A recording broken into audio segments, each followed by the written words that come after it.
Et nous sommes les premiers à vouloir que les sanctions s'arrêtent. Moi, je suis pressé d'enlever les sanctions. Ça parce que ça pose des préjudices graves au Bénin. Non. Et je veux que les Béninois le sachent, ça. Ça cause des préjudices au Bénin, c'est sûr. Mais ça cause plus de préjudices au Niger qu'au Bénin. Nos frères nigériens souffrent plus que nous de ce qui se passe. Et ce sont nos frères et sœurs. Je rappelle que quand je parle d'embargo, jusqu'à aujourd'hui, nous avons une centaine de véhicules, dont des blindés, qui sont retenus au Bénin. Pour statuer, il faut quelque chose. Dites-nous ce que vous voulez, on va statuer dessus et puis on va vous accompagner. Parce que le peuple du Niger est en difficulté avec ces sanctions-là depuis. On n'a pas reçu de réponse. Ces terroristes, ils sont plus forts que nos armées. Ils sont plus aguerris que nos armées. Et des civils ne peuvent pas leur faire face. Avant les événements du 26 juillet 2023, notre pays était en insécurité. Notre pays était en insécurité tout simplement parce que... Quand vous donnez des armes à des civils, vous êtes exposé à deux types de risques. Le risque qu'il soit une proie, que les terroristes viseraient délibérément. Nous étions sous tutelle. Nous faisions partie d'un plan, d'un schéma. Et comme vous le savez, avant les événements du 26 juillet 2023, notre pays était en insécurité. Notre pays était en insécurité tout simplement parce que nous ne maîtrisions pas la situation sécuritaire. Nous étions sous tutelle. Nous faisions partie d'un plan, d'un schéma. Ça c'est un. Et deuxièmement, au niveau national, nos structures de sécurité étaient désorganisées. Les forces de défense et de sécurité étaient bien en place. Mais le système était tel que ces forces ne pouvaient pas travailler en synergie. Bien sûr, cela faisait l'affaire de ceux sous lesquels nous étions, en particulier les forces étrangères et précisément les forces françaises. Naturellement, cette situation fait que sur le plan sécuritaire, pour ceux qui s'y connaissent, c'était le désordre sécuritaire. Et à cela, il faut ajouter un certain nombre d'experts de tout acabit qui se retrouvaient dans le système, qui outrepassaient non seulement leurs responsabilités, mais qui se mêlaient de ceux qui ne maîtrisaient pas. C'était pratiquement un charlatanisme sécuritaire qui prévalait. Bien sûr, pour le commun des Nigériens, tout allait bien. Tout simplement parce qu'il y avait un narratif, il y avait tout un montage en interne et à l'international pour faire croire que la situation était l'une des meilleures de la sous-région. Voilà ce que nous vivions avant les événements du 26 juillet 2023. Donc il y a cette insécurité, on va dire, qui sévit sur les frontières, mais il y a les autres menaces qui sont les menaces de déstabilisation de notre pays, les embargos, parce que il faut se dire que jusqu'à aujourd'hui, ces embargos se poursuivent. Il y a également ces menaces informationnelles. La guerre de la communication. Cette guerre de la communication, où tous les moyens sont mis en œuvre pour non seulement décourager nos populations, nos forces de défense et de sécurité, mais aussi faire comprendre à l'extérieur que rien ne va au Niger. Donc par rapport à cette situation, nous avons mis en place une stratégie militaire concertée. Dans le domaine de la diplomatie militaire, et vous savez, nous avons dénoncé un certain nombre d'accords, dont les accords de défense avec la France, fin 2023. Alors à partir de 2024, les partenaires qui étaient ici devaient se soumettre ou bien devaient aller dans le sens de ce que nous voulons donner à cette coopération militaire. Bien sûr, dans la poursuite de ce qui s'est passé en 2023, certains partenaires ont décidé de suivre les forces françaises. Des accords ont été suspendu. Les accords initiaux militaires ont été suspendus avec ces pays. Et ces pays se sont retirés. Nous l'avons fait de façon diplomatique. Et ces pays ont retiré également leurs troupes en 2024. Et nous avons entrepris, dans le cadre de cette diplomatie, de nous adresser à d'autres partenaires. Parce que, comme on l'a dit, le Niger va défendre ses intérêts et le Niger ira là où se trouvent ses intérêts. Et le Niger scellera ses partenariats en fonction de ses besoins.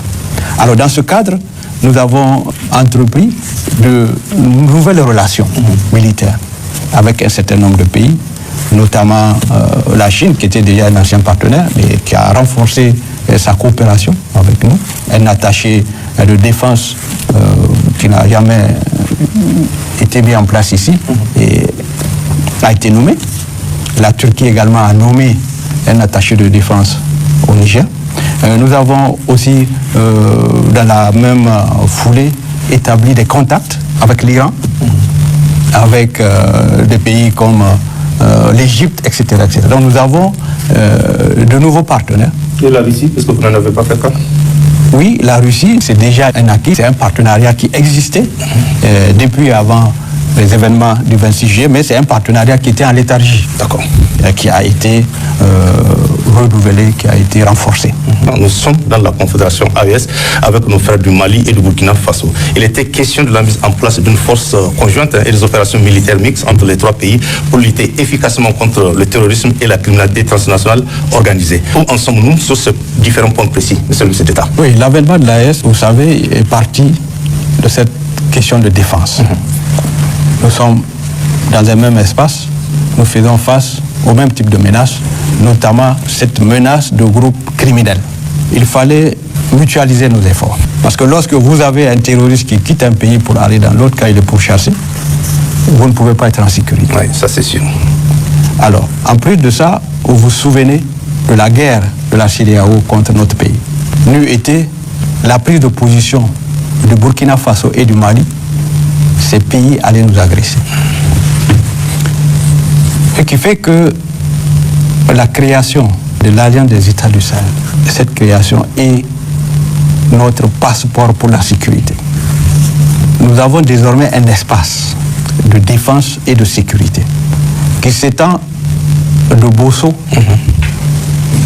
à la frontière de la Mauritanie et qui s'étend du sud là-bas malien jusqu'aux frontières de la Libye.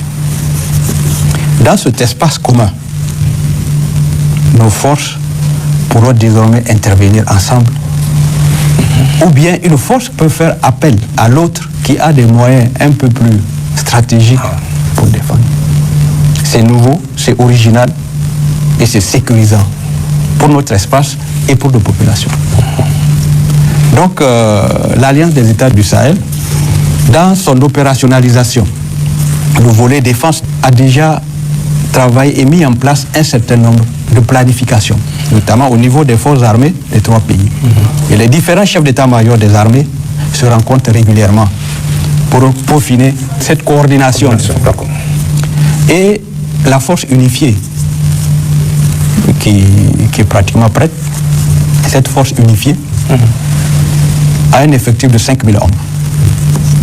Cette force unifiée aura non seulement son personnel, le personnel, mais ses moyens aériens, ses moyens terrestres, ses moyens de renseignement et bien sûr son système de coordination.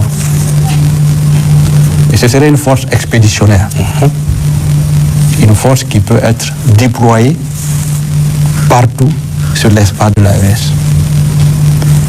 Nous y travaillons, les chefs d'état-major ont déjà fini leur planification et c'est une question de semaine pour que cette force-là soit visible sur le terrain. Mais d'ores et déjà, nous avons entrepris de faire des opérations, que ce soit entre le Burkina et le Niger, ou opérations à trois, ou bien des opérations de soutien à l'un ou l'autre des pays. Et ça marche très bien. C'est pas lourd comme dispositif à mettre en place. Et il y a surtout la compréhension et la capacité de travail que nos officiers des 3 pays ont pour pouvoir mettre en œuvre les troupes sur le terrain et assurer le soutien de ces troupes-là. Et il fallait, par exemple, la région de la rive droite, cette région qui est particulièrement troublée parce que c'est une région particulière, c'est une région où tout est concentré. Et les raisons pour lesquelles tout est concentré, tout le monde le sait, c'est une région extrêmement riche. Raison pour laquelle tout est concentré dans cette zone. Et c'est aussi une région qui a une géographie un peu difficile. Vous avez plusieurs cours d'eau qui séparent les localités, qui séparent un certain nombre de terres. Entre 2 villages distants de peut-être 5-10 km, vous allez faire 2 heures, 3 heures parce que vous allez traverser des cours d'eau pour pouvoir y arriver. Donc c'est une région qui est particulièrement difficile sur le plan géographique. C'est une région enclavée, mais c'est une région extrêmement riche. Donc, et c'est une région qui concerne 3 pays. Donc cela explique un peu la complexité de la situation dans cette région. Sans compter les dizaines de sites aurifères et clandestins. Et comme vous le savez, partout où il y a de l'or, il y a de la criminalité. Ah oui, c'est sûr. C'est ça qui fait la particularité de cette zone. Alors, dans cette zone, dans les stratégies, son Excellence, Monsieur le Président du CNSP, en a parlé très souvent. Notre ennemi principal a donné des instructions aux terroristes pour non seulement chasser les populations, empêcher de s'adonner à l'agriculture. Et c'est pareil de l'autre côté de la rive, sur la rive gauche, la région de Tillabéri. Parce que l'espace est recherché. Il fallait vider les populations. Bien sûr. Il fallait vider le terrain. Alors, l'accroissement des effectifs s'explique par la création de nouvelles unités de gendarmerie et la création de nouvelles unités militaires. Parce qu'il fallait à tout prix que ces populations puissent rester chez elles et que ces populations puissent cultiver. Il y a eu également des opérations de sécurisation des intérêts stratégiques. Oui.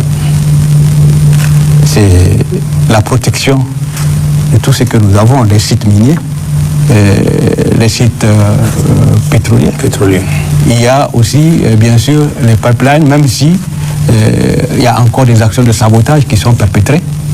Mais toutes ces questions ont été encore prises en compte et ça explique la création de cette nouvelle force, la force de protection et de développement. Cette force aura pour mission de protéger toutes ces infrastructures critiques et aussi de participer aux actions de développement comme l'agriculture, comme l'élevage, comme aussi la fourniture de services et aussi pour former aux travaux manuels, de former les populations ou de construire des routes.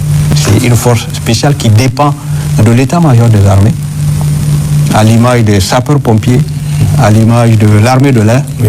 Et cette force-là sera là pour aider à développer notre pays, aider à protéger les infrastructures d'intérêt économique. D'accord. Pouvez-vous nous donner de façon générale votre sentiment sur la situation sécuritaire actuelle? Alors, ce qu'il faut retenir de la situation actuelle, c'est que nous sommes dans une situation de sécurité assumée. De sécurité assumée. De sécurité assumée. Nous assumons entièrement la sécurité et la défense de notre pays. D'accord. Je disais que c'était avant le 26, c'était une sécurité plus ou moins sous-traitée, sous tutelle. Aujourd'hui, c'est nous qui défendons notre pays par notre génie et avec les moyens dont dispose notre pays. C'est ça la situation. Et le sentiment que nous avons en tant que ministre de la Défense nationale, c'est un sentiment de satisfaction. Un sentiment de satisfaction parce que les Nigériens sont au devant pour une fois. Les Nigériens ont confiance en leur capacité. malgré toutes ces menaces dont j'ai parlé tout à l'heure, les menaces de déstabilisation à gauche, des embargos à droite, je rappelle que quand je parle d'embargo, jusqu'à aujourd'hui, nous avons une centaine de véhicules, dont des blindés, qui sont retenus au Bénin. Au port de Cotonou. Au port de Cotonou. Pour nous ne savons quelle raison. Nous avons des aéronefs qui sont retenus dans des pays occidentaux. Des aéronefs que nous avons payés. C'est comme si on vous met sur un ring, on vous attache les mains contre un adversaire. Mais malgré tout ça, les forces armées nigériennes, d'une manière, les gendarmerie et FAN, et les autres forces de défense et de sécurité se battent pour la sécurité et la stabilité dans notre pays. Mais notre pays, c'est un pays stratégique. Qui dit pays stratégique dit menace. Oui.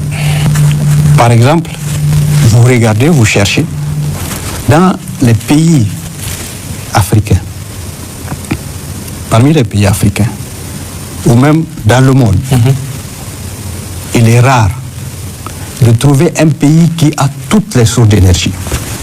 Au Niger, il y a de l'eau.